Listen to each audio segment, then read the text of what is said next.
राज्यातल्या लाखो नोंदणीकृत बांधकाम कामगारांसाठी 4 प्रमुख कल्याणकारी योजनांमध्ये महत्त्वपूर्ण सुधारणा करण्यात आली आहे। सुधारित तरतुदींनुसार नोंदणीकृत बांधकाम कामगाराचा नैसर्गिक मृत्यू झाला तर एक वेळची आर्थिक मदतीची रक्कम आता 3,50,000 रुपये इतकी करण्यात आली।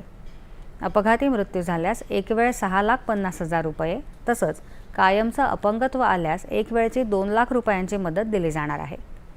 मंडळाकडे सलग किमान 10 वर्ष पूर्ण नोंदीत असलेल्या कामगारांना प्रतिवर्ष 6,000 रुपये, 15 वर्ष पूर्ण झालेल्यांना प्रतिवर्ष 9,000 तर 20 वर्ष पूर्ण झालेल्या कामगारांना प्रतिवर्ष 12,000 रुपये निवृत्तीवेतन मिळणार आहे। शैक्षणिक सहाय्य योजनेनुसार कामगाराच्या पहिल्या 2 पाल्यांकरता इयत्ता 9वी उत्तीर्ण पाल्यास प्रतिपाल्य 20,000 रुपये आणि इयत्ता 11वी उत्तीर्ण पाल्यास पुढील शिक्षणासाठी 25,000 रुपये इतकं अर्थसहाय्य दिलं जाणार आहे।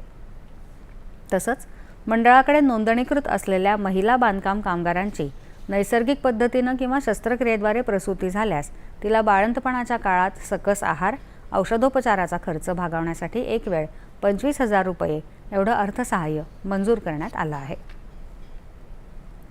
नाशिक जिल्ह्याच्या इगतपुरी